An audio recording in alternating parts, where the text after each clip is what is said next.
Hello, friend.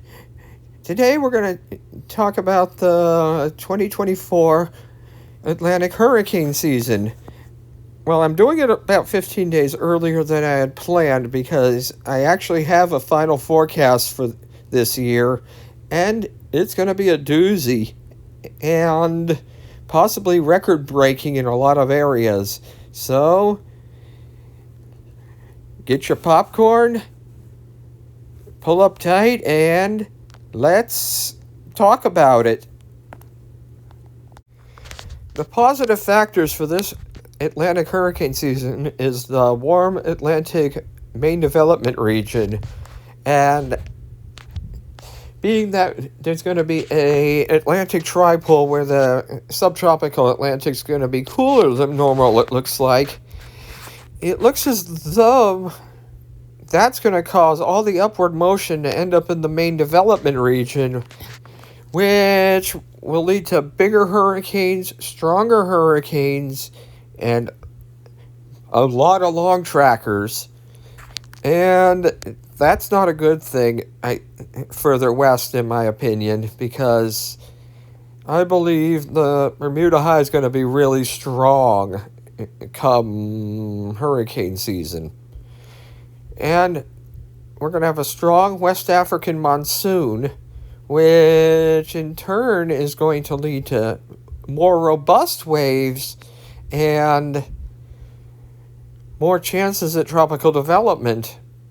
And of course, the main one is El Nino becoming a La Nina, or at the very least a negative neutral, which always has led to stronger hurricanes, more hurricanes, and more likely to cause the hurricanes to end up further west this year.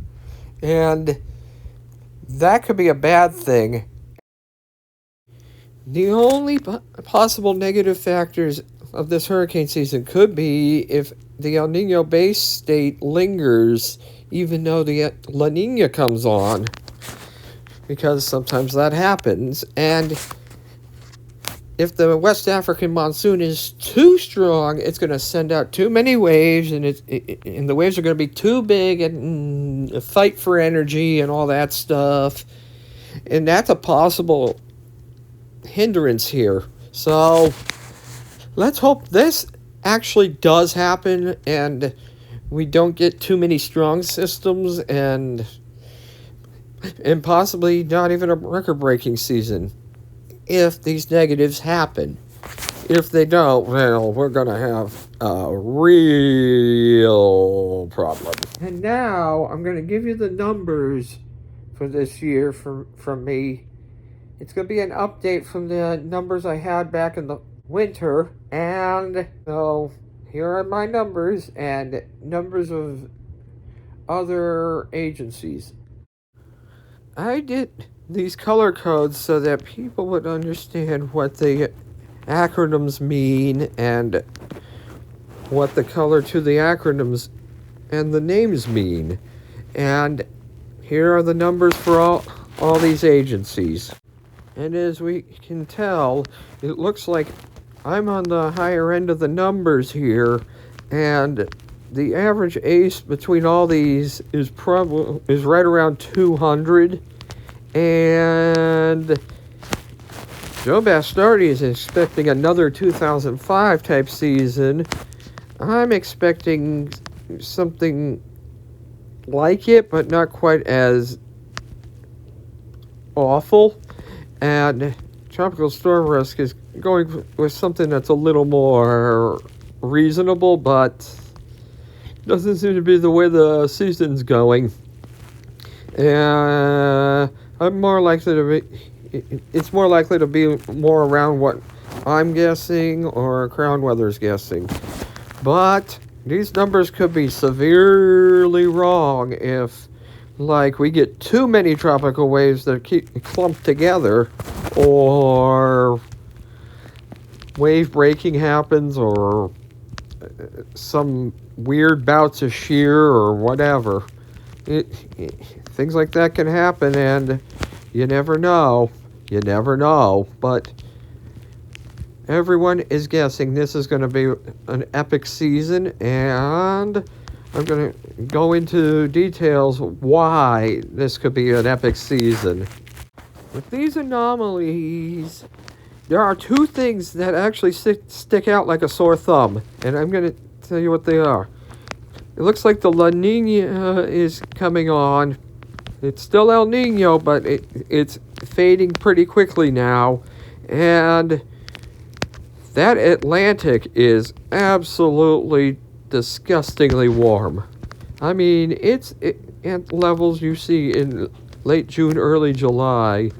Absolutely disgusting. And that pertains bad things toward the Atlantic hurricane season, as in things are going to form, things are going to be bad if everything goes right.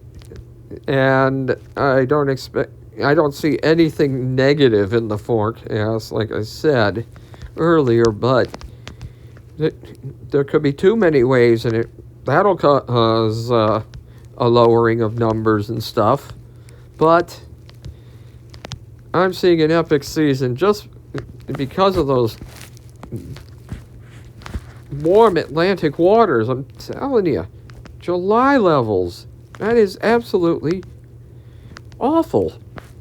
And you can see the El Nino fading in the Pacific, like I said earlier. And I'm hoping that it doesn't fade too quickly, because then the season will get off to a quicker start. And things will get really bad. And on to the next thing. As can be seen in this graphic, the SOI has been quite positive lately, and it seems to be heading out of El Nino territory and closer to La Nina territory. Hopefully it doesn't continue to rise, because that would be a sign of El Nino ending, and we all know it's going to end within a few months, so I'm expecting these positive anomalies to continue, and hopefully not too positive, because then La Nina will come on quick, and we'll have one heck of a season, I'll tell you that, if that happens. Things might be suppressed into the Caribbean, though, and that could be the other failure mode, is that anything that gets north of the Caribbean gets blasted in bits, because La Ninas tend to do that to things that get up into the subtropics, and let's hope. And on to the next thing. The North Atlantic Oscillation is currently slightly positive, might go more toward the neutral area, and it's going to bump up, it looks like, in the next few days to quite a positive one, and then possibly pop back down to neutral by the end of the month. But I'm expecting it to go negative at some time in April, and that'll be another bout of warming that we do not need in the Atlantic right now. I'm telling you right now, we do not need it. We do not want it. Yeah, that's going to cause more fuel for the hurricanes, and we do not want more fuel for the hurricanes. We want less fuel. So please, let's continue with the positive North Atlantic Oscillation, please. And on to the next thing. Based on the CFS, it looks like we may have to watch down there in the Caribbean and maybe northeast of the islands. But usually in May, you're not going to get anything strong, but definitely watch down there in the Caribbean, as it seems as though the forecast models are sending it toward sending anything that forms in the Caribbean northeast right now. But that could change, and as always, we're going to check it out in June. In June, we may have to look east of the islands for development, as it looks like there might be a few waves that make it into the area just east of the Leeward Islands. And I wouldn't be surprised if anything goes further west into the Caribbean and fades like usually happens in June. But we'll have to see what July brings. It looks as though on the CFS model that July is when things are going to start to really get going, as it looks like there's two distinct tracks, one up and out around the islands and up around to Bermuda, and one area that goes up into the Caribbean, up through Florida and off the East Coast. Yeah, I'm thinking something big could form down there in July, and it might need to be watched this year because things I feel are going to go haywire, especially starting in July. And now on to August. There is something interesting I see on the CFS model. It seems as though I see four distinct tracks. One where the storms form right off of Africa and turn as soon as it gets right past the Cabo Verde Islands. One in the central Atlantic, which will only affect shipping lanes and all that. One track that literally goes right up into Florida and the East Coast.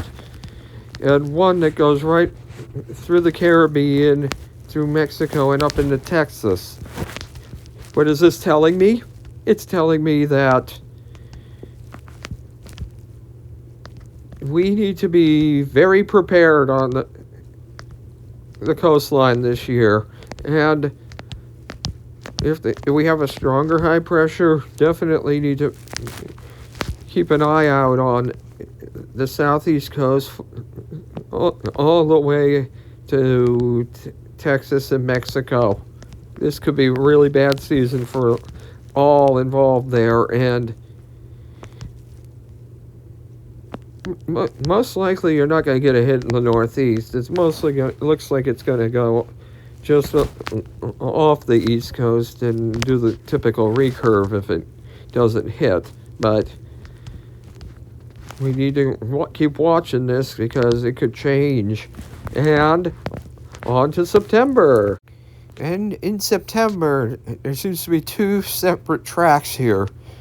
One where the storms recurve before 50 west, and another one where things form in the Bay of Campeche in the Western Caribbean and slop northeast toward Florida.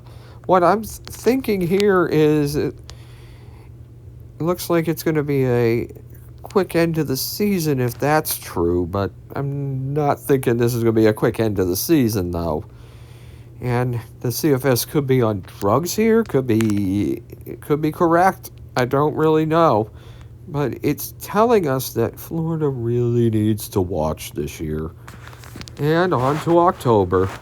And the CFS forecast for October is a lot of recurves in the Atlantic, very common for October.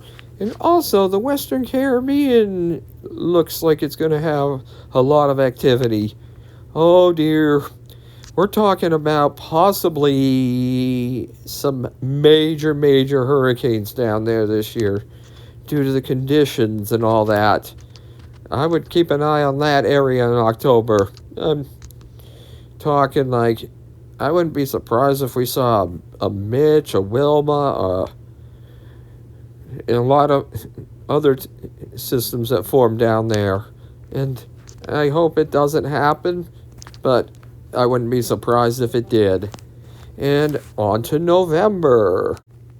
And it looks like in November, it's going to be Looney Tunes in the Caribbean with these tropical systems. It's absolutely ridiculous. It's like this season is not going to end early. This one's going to go late. And even in the Atlantic, open Atlantic, there might be a storm or two. So watch out if you live in Cuba or any of the islands of the Atlantic, because especially the Lesser Antilles and the Greater Antilles, because November could bring the hurt and the pain to those areas. And on to December. And December seems to be showing signs of possibly having a tropical system form in the Caribbean, and possibly a subtropical to tropical storm in the Atlantic. Very reminiscent of 2005 if you look at the CFS. Ooh, let's not look at the CFS. And now we're going to move on to the NMNE's depiction of what could possibly happen in the Atlantic. The NMME for May is showing Caribbean activity and getting shunted northeast, which is very common for systems in May and early systems.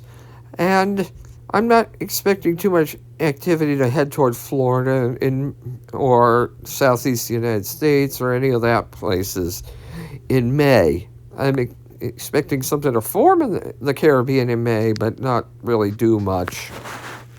And on to June. It looks like June on the NMME is going to be quite active, as it looks like it's showing Caribbean activity possibly getting shunted over Cuba and the Bahamas, and some activity in the main development region, which tends to a bad hurricane season if that happens, as those most likely will head northeast into the Caribbean and fade. Well, there might be some developments just northeast of the Caribbean, too. Those aren't going to hit anybody and not going to cause any damages or anything like that, but what this model is showing is not for the faint of heart, I'll tell you. And now we're going to move on to July.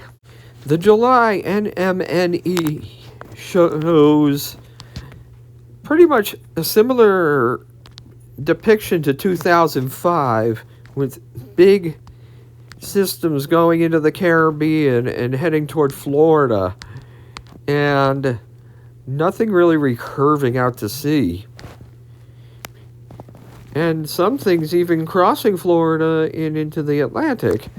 So July might be a month that we need to watch for major problems in the southeastern United States, all the way over to Texas and Mexico and Cuba and the Dominican Republic, Haiti, and all them places. It's possibly going to be right on par with 2005. Maybe not as strong for July, but it's going to be a strong July, and places really need to watch. And now on to August. One thing I'm going to say here is this has epic problems written all over it, and I'm talking, it looks very similar to July, except it's stronger around Florida. I do not want to see that. And Texas also. Pretty much the whole Gulf Coast. And a second area right over off the East Coast and up into the Northeast. Yeah, that's not good if anything major gets up there. It's been a long time coming now, and let's just hope it doesn't happen that way. This is just a model, remember. Things can happen a lot differently than these models show, and it's really showing a bad hurricane season on the NMNE. I'm telling you right now. And we're going to move on to September, because let's just say I'm hoping that the next frame doesn't show anything nastier. September on the NMNE seems to be showing really nasty things for coastal areas, especially Florida and the eastern seaboard.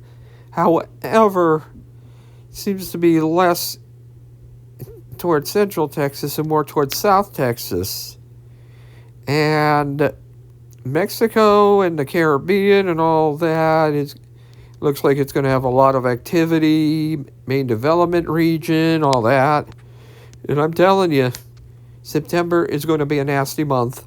And if you live on the eastern seaboard from Florida to Virginia, you might need to keep an eye on this if the NMNE is completely correct, which it probably isn't,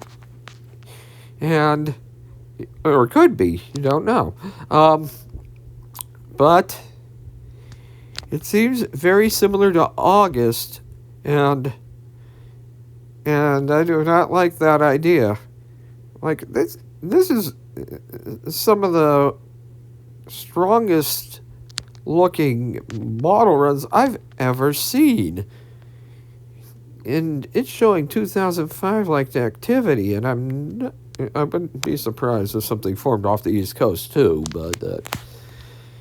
and now on to October. Woo!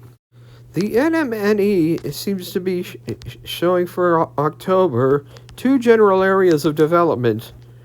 One east of the islands that goes through the northeastern islands, and the Western Caribbean, which seems to, this stuff wants to go into Mexico on this model, and into Cuba. So, it seems as though the United States is done with hurricanes after September, according to this model. It doesn't mean that the United States is done with hurricanes in October. It just means this model's depicting that. And I would still keep an eye out just in case. That could change. And on to November. For November, the NMNE says that there's going to be activity northeast of the islands in the open Atlantic, and a ton of activity in the Western Caribbean. Oh, this looks like 2020 down there. Ugh, that's ugly, and I do not want to see that happen, especially for those people in Mexico, Belize, Honduras, Nicaragua, Cuba. Name it. I don't want to see it. Talk about other factors that are going to go into this hurricane season. And here we go. If you look at the NMNE, the Western African monsoon looks like it's going to be very strong, which is going to cause many, many waves to come off of Africa. But it depends on how strong. If it's too strong, it's going to cause a bunch of waves to clump together and not develop into any strong systems, which would be a godsend, right? Looking at these forecasts. But now we're going to look at the CFS depiction of this. The Western African monsoon seems to be pretty strong on the CFS also, but it's not quite as strong as the NMNE is with it, which is probably bad news in this case, because it will cause the tropical waves to come off on a more regular basis than the NMNE, which would probably cause them to clump together. So that's something to watch for. And now on to Saharan air layer. The Saharan air layer is currently really, really strong and would blot out anything that tried to come off of Africa.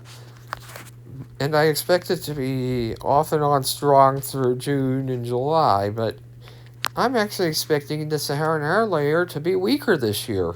And I wouldn't be surprised if it is almost non-existent in the Atlantic come August and September. But it all depends on the North Atlantic Oscillation. It's going to depend on where the Bermuda Azores High sets up. It's going to depend on a lot of factors. Where the waves come off. Like if the wave comes off too far north, it'll send a bunch of Saharan air layer out into the Atlantic. And if the further south they come off, the less Saharan air layer comes off into the Atlantic, which is a net positive if it comes off further south. So that's something to keep an eye on as we go into the season. And let's check future sea surface temperature anomalies to see where this ENSO is going. This is the current sea surface temperature anomalies, and I'm going to show you some models of where these anomalies are expected to go come the middle of the hurricane season, and some of these will blow your mind. The CFS seems to show La Nina is going to come on strong and very strong, while the Atlantic actually cools some during the hurricane season, and that could be a net positive, as in less hurricanes. However, you never know. You never know what's going to happen. And let's hope that the Atlantic does cool. And the CFS is completely right on this one. And I'm hoping it is, so that we don't have a major catastrophe happen. Meanwhile, the CANCIPS is showing some ridiculously strong La Nina, like 3 degrees below normal. That is ridiculous. I think that's overdoing it, but I will not be surprised if it's right on the Atlantic, though. That it is still way warmer than normal in the main development region on this model, and I think if things don't change, this one's going to be more correct than the other model I just showed you. And now I'm going to show you the NMME. And the NMNE shows a strong La Nina. I think it's overdoing the La Nina, but on the Atlantic side, it's showing it being super duper warm like it is right now. And I'm hoping that doesn't happen, because then you're talking some ludicrous numbers in the Atlantic. And we're talking about record breaking. So let's hope this doesn't happen, and let's hope it does cool down in the Atlantic more like what the CFS is showing. And let's move on to the conclusion. So, well, we're not quite in hurricane season yet. All the ingredients are in place for an epic hurricane season. And I didn't give you one thing that I should have given you earlier, is where do I think the biggest impacts are going to be in this hurricane season? I'm going to say Florida, Louisiana, all the way to Texas and North Carolina, and possibly New England as a secondary area, and Bermuda. But all the ingredients are there. A strong African monsoon, a strong Bermuda Azores High, I believe. I believe the steering currents are going to be, like I said, toward land this year, not out to sea for the most part. And there will be some developments that come offshore of Africa and going to the Cabo Verde Islands, but those are not of too much consequence. But what I'm thinking is we're going to have at least 5 storms that get into the Western Basin, especially at land areas. I said at least 5. And I believe a couple of those could be majors this year. And I would not be surprised if one of them was a Category 5. Would not be surprised. I'm not thinking that's going to happen. You can't really predict that. But my 24, 14, and 7 season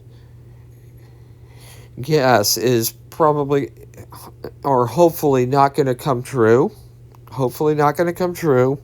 And that hopefully I'm not underestimating this season, even as big as I'm going with it. Because there's some major institutions that are going even higher than I am. That's crazy, I know, but this hurricane season is going to be one to remember, I really believe. And if you live on any coastal areas, please prepare now, because when the storm is happening, it's too late to prepare. And have a good night.